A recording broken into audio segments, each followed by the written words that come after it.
Assalamualaikum warahmatullahi wabarakatuh. Pada video kali ini saya akan menjelaskan mengenai asumsi dalam analisis regresi dan asumsi klasik residual. Berikut ini merupakan flowchart dari analisis regresi, ya, dari proses mulai, kemudian uji multikolinearitas, kemudian proses pembentukan model, kebaikan model, uji serentak, dan uji parsial, kemudian dilanjutkan uji asumsi klasik residual yang meliputi uji heteroskedastisitas, uji autokorelasi, uji normalitas, kemudian dapat kita simpulkan.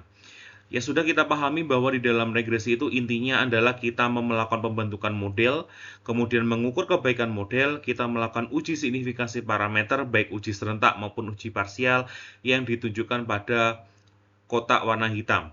Namun sebelum kita lakukan pembentukan model dan sebagainya, langkah awal yang perlu kita lakukan adalah uji multikolinearitas. Uji multikolinearitas nanti memungkinkan hasilnya dia terjadi multiko atau dia tidak terjadi multiko. Jika nanti dia terjadi multiko, maka kita perlu melakukan penanganan kondisi multikolinearitas. Namun jika tidak terjadi multiko, maka kita bisa lanjutkan ke model regresi, kebaikan model, dan seterusnya. Ya, jadi di awal itu, step awal perlu kita tahu bahwa kita harus melakukan uji multikolinearitas untuk mengetahui apakah antar variabel independen itu saling bebas atau tidak, punya hubungan atau tidak. Karena dalam asumsi regresi itu tidak diperbolehkan terjadi multikolinearitas, tidak boleh ada hubungan antar variabel X. Jika ada hubungan atau terjadi multiko, maka harus kita tangani. Namun jika dia tidak terjadi multiko, maka kita bisa lanjutkan ke pembentukan model atau proses yang ditunjukkan pada kotak hitam. Setelah kita lakukan proses warna kotak hitam, ya, kemudian kita lanjutkan di uji asumsi klasik residual yang meliputi 3 komponen, yakni uji heteros, kemudian uji autokorelasi, sama uji normalitas. Dan ketiga-tiga uji ini harus terpenuhi semuanya. Artinya dia tidak terjadi hetero, dia tidak terjadi autokorelasi, namun dia mengikuti distribusi normal. Jika semua asumsi terpenuhi, maka nanti bisa lanjutkan ke kesimpulan. Namun jika nanti dia terdapat asumsi yang tidak terpenuhi, maka harus dilakukan penanganan asumsi yang ditunjukkan oleh kotak warna merah, ya. Kemudian kalau sudah kita lakukan penanganan asumsi yang tidak terpenuhi, baru nanti kita kembali lagi di proses awal, yakni uji multiko kembali, ya. Jadi prosesnya tidak boleh ada multiko, kemudian asumsi ketiga-tiga dari asumsi klasik residual, ketiga-tiganya harus terpenuhi semuanya sehingga dapat kita simpulkan dari proses analisis regresi berganda. Asumsi awal yang harus kita lakukan pengujian yakni kita melakukan uji multikolinearitas. Jadi uji multikolinearitas itu adalah kita ingin melihat apakah antar variabel X itu punya hubungan atau tidak. Ya, jadi untuk menguji multikolinearitas kita bisa menerapkan metode metode korelasi. Nah, ukuran lain yang dapat kita gunakan untuk melihat multikolinearitas itu adalah nilai VIF dan juga nilai tolerance, ya. Di dalam tampilan video sudah ada rumus dari rumus VIF atau Variance Inflation Factor, di mana rumusnya adalah 1/1 min R kuadrat, sementara tolerance adalah 1/VIF. Bagaimana proses kita mencari VIF? VIF itu adalah kita melakukan regresi antara suatu variabel X yang dianggap sebagai variabel respon, kemudian diregresi dengan variabel X yang lainnya, ya. Jadi misal kita memiliki 4 variabel X, sehingga nanti kita melakukan regresi antara X1 dengan variabel independennya adalah X2, X3, X4. Kemudian X2 sebagai variabel respon, X1, X3, X4 sebagai variabel prediktor. Ya, X3 sebagai variabel respon, X1, X2, X4 sebagai variabel prediktor. Kemudian yang terakhir X4 sebagai variabel respon, kemudian X1, X2, X3 sebagai variabel prediktor. Ya, jadi kita melakukan regresi. Jadi setiap variabel X itu diposisikan pernah menjadi variabel respon. Ya, teman-teman harus paham yang dimaksud dengan variabel respon itu apa, variabel prediktor itu apa? Dari pembentukan model atau analisis regresi dari keempat model ini, masing-masing akan diperoleh nilai R kuadrat. Jadi ada R1 kuadrat, jadi nilai R kuadrat dari persamaan pertama, R2 kuadrat berarti artinya adalah nilai R kuadrat dari persamaan yang kedua, R3 kuadrat adalah nilai R kuadrat dari persamaan yang ketiga, R4 kuadrat adalah nilai R kuadrat dari persamaan yang keempat. Sehingga nanti dari masing-masing R kuadrat setiap model diperoleh nilai VIF, VIF1, VIF2, VIF3, VIF4. VIF1 itu adalah nilai VIF untuk X1, VIF2 adalah nilai VIF untuk X2, VIF3 adalah nilai VIF untuk X3, VIF4 adalah nilai VIF untuk X4 ya. Jadi dimasukkan ke dalam rumus yang ada di atasnya. Nah, kemudian setiap variabel X nantinya akan memiliki nilai VIF.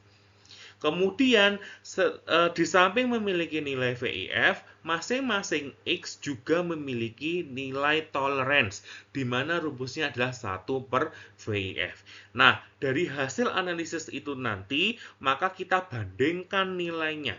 Dikatakan terjadi multiko ketika nilai VIF-nya lebih dari 10.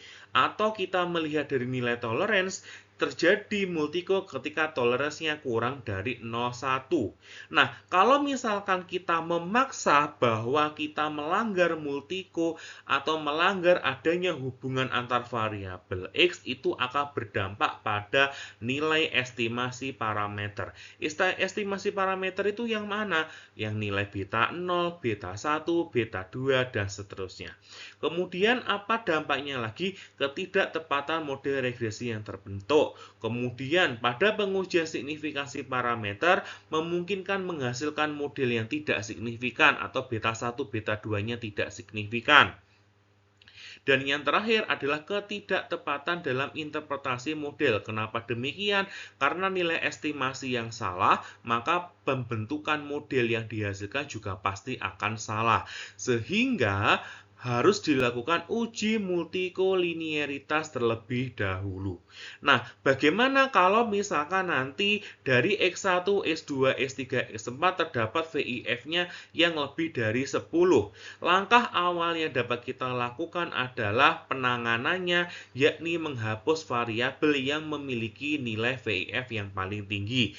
Misal, VIF misalkan nilainya adalah VIF nilainya adalah 9. VIF2 misalkan nilainya adalah 12. VIF3 nilainya adalah 7. VIF4 nilainya adalah 4. Maka dari keempat nilai VIF tersebut yang memiliki nilai VIF yang paling tinggi adalah yang VIF2, VIF dari variabel X2 ya. Kita misalkan seperti itu.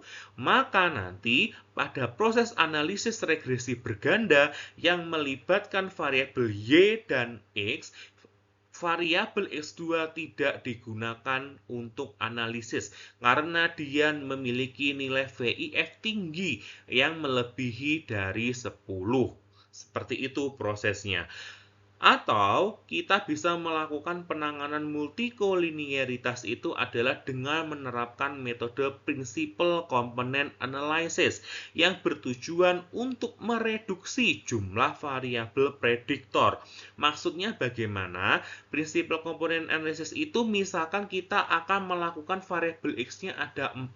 Ketika nanti kita lakukan proses PCA atau Principal Component Analysis, itu nanti bisa menjadi lebih sedikit variabel X-nya. Bisa hanya tinggal 2 ataupun tinggal 1 atau tinggal 3 atau berapapun, yang pasti kurang dari 4. Ya, itu adalah cara penggunaan PCA.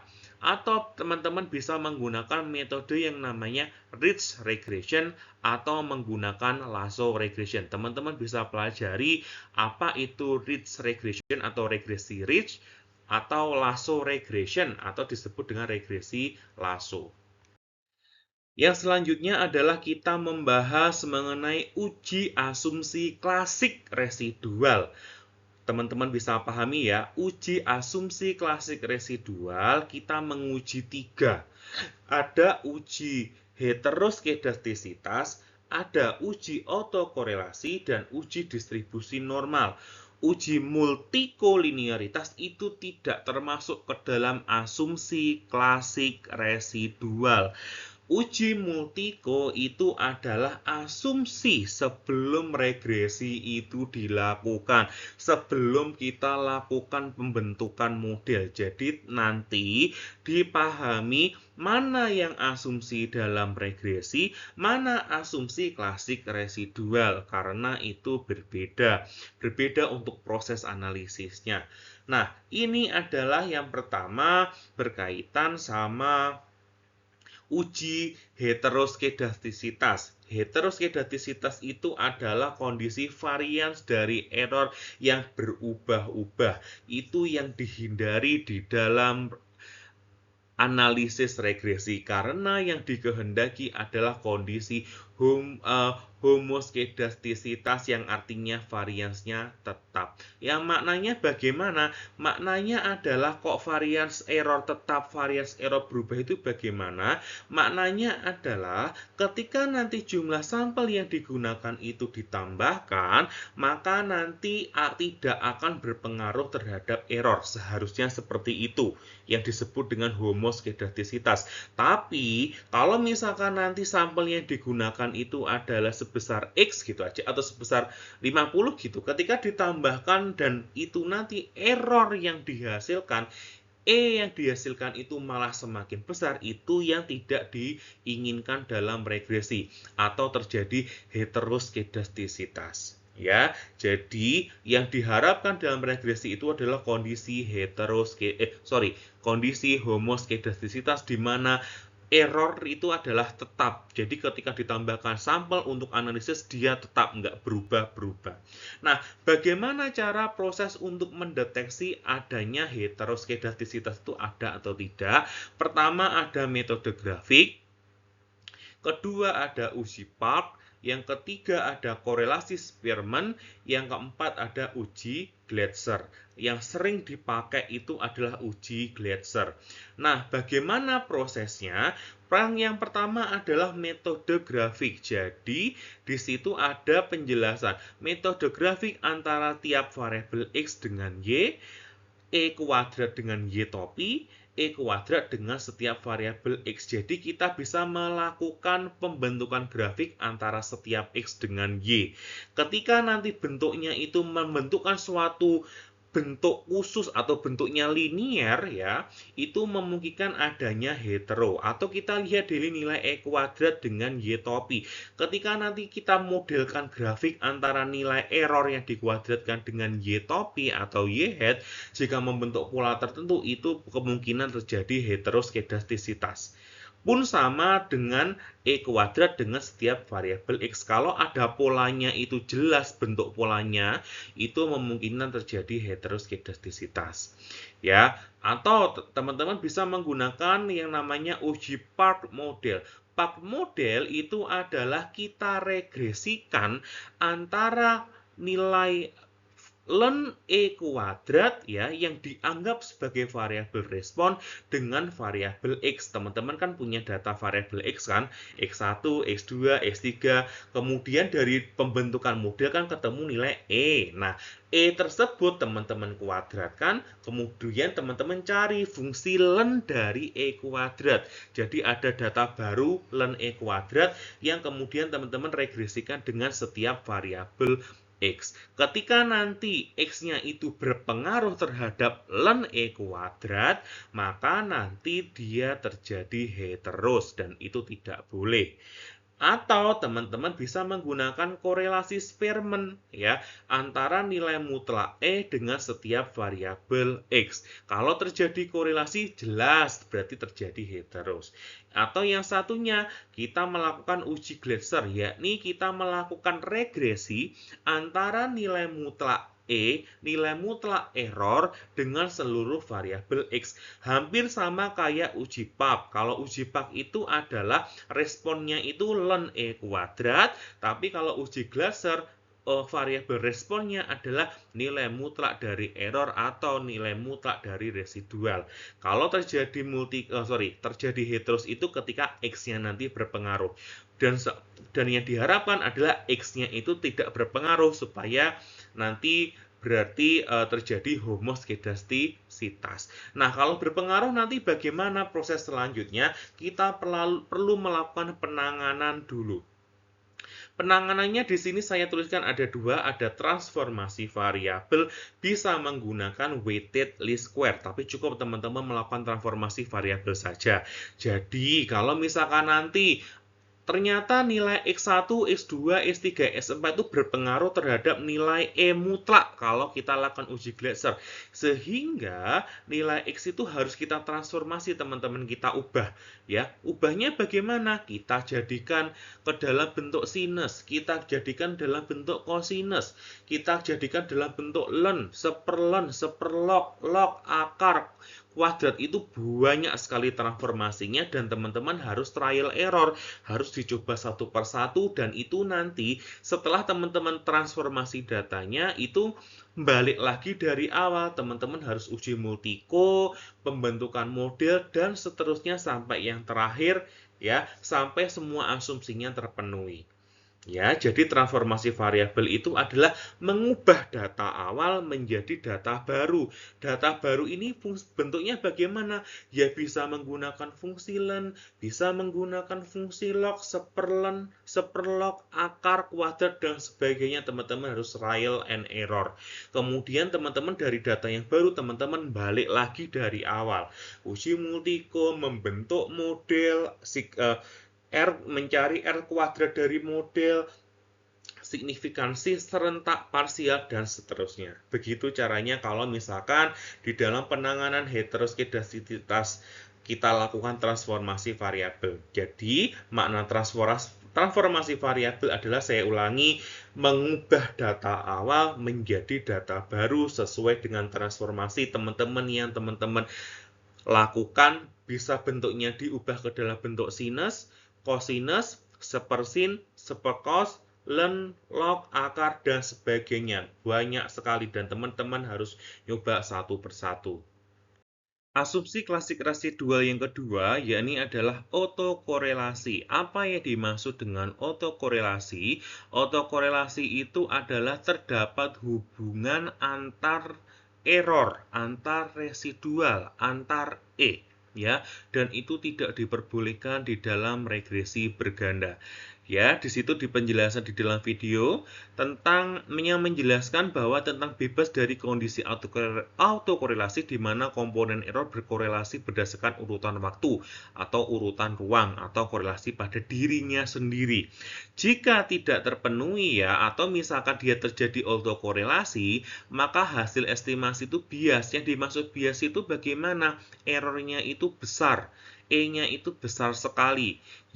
Selisih antara Y dengan Y topi yang teman-teman bisa kerjakan di dalam ANOVA, di uji serentak, itu nilai errornya besar sekali dan itu tidak diharapkan di dalam pembentukan model di regresi berganda. Sehingga kalau misalkan E-nya besar, maka modelnya pun juga tidak akan tepat. Kemudian dampak yang lainnya adalah berkaitan sama uji parsialnya. Di uji parsialnya itu menyebabkan dia itu tidak valid atau malah atau variabel X-nya itu malah tidak berpengaruh. Ya, atau dapat dinyatakan juga bahwa selang kepercayaannya untuk parameter regresinya itu akan cenderung melebar karena estimasi yang bias tadi. Nah, bagaimana cara mendeteksi autokorelasi? Yang paling mudah itu adalah kita bisa menggunakan uji Durbin-Watson ya.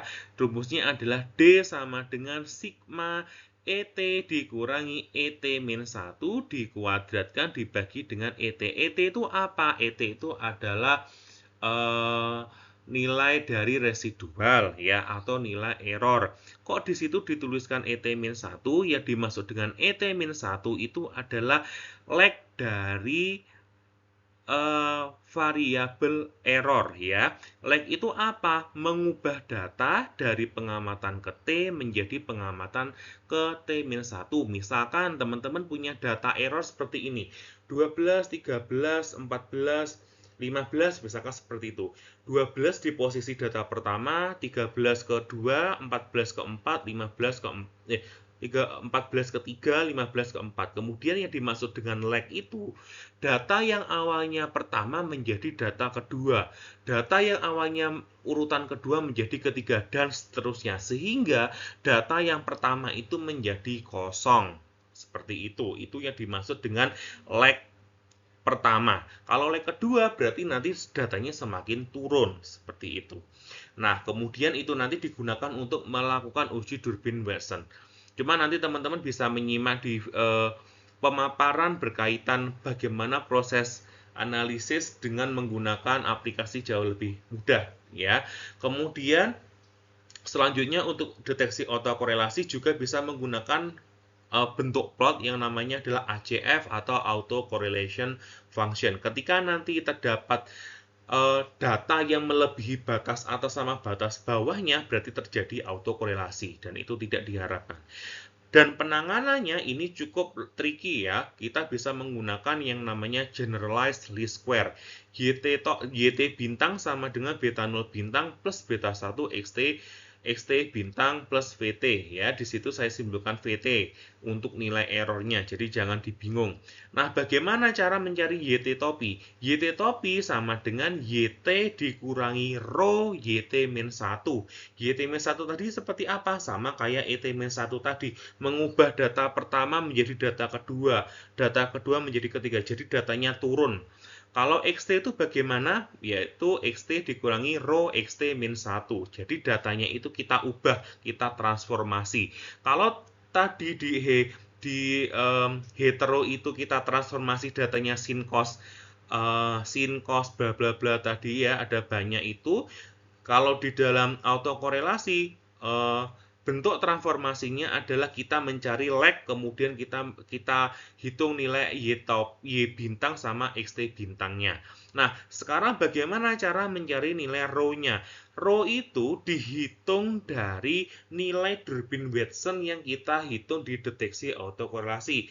Kita gunakan rumus rho topi sama dengan 1 min D per 2. Ya, jadi nanti dari angka di sini nanti kita masukkan ke dalam rumus bintang YT bintang sama XT bintang. X di sini tergantung dari X-nya teman-teman ada berapa. Yang saya contohkan ini hanya satu saja, tapi rumus ini berlaku untuk semua X.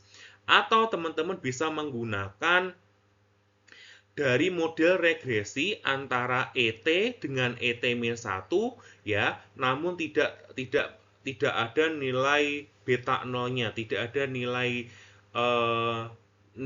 dari slope-nya ya, sehingga teman-teman akan ketemu nilai rho-nya itu dari nilai beta 1 dari ET-1. Cukup tricky untuk penanganan autokorelasi, tapi yang paling mudah untuk mencari rho-nya teman-teman bisa menggunakan nilai Durbin-Watson di mana rumus rho-nya sama dengan 1 min D per 2. D di sini dihitung dari uji Durbin-Watson yang kemudian kita gunakan untuk melakukan transformasi pada setiap variabel respon dan variabel prediktor. Asumsi yang terakhir yakni distribusi normal. Jadi yang diinginkan atau yang memang diharuskan di dalam analisis regresi berganda itu adalah variabel dari errornya atau residualnya itu harus berdistribusi normal. Sehingga nanti kalau misalkan dia berdistribusi normal akan berdampak pada uji hipotesisnya akan tepat ya. Kalau misalkan dia tidak terpenuhi maka ya sudah hasil analisisnya maka tidak valid dan nilai p-value-nya, nilai signifikasinya juga akan bias. Kemudian interval kepercayaannya juga akan semakin melebar dan model yang terbentuk pun juga akan tidak tepat jika nanti dia tidak berdistribusi normal pada variabel errornya. Ya, jadi dalam regresi itu yang diuji itu bukan data XY-nya, tapi yang diuji itu adalah data errornya. Error yang teman-teman hitung dari ketika mencari nilai Y topi ya, selisih antara Y dengan Y topi. Nah, di sini ada beberapa macam metode yang digunakan untuk mendeteksi mendeteksi normalitas.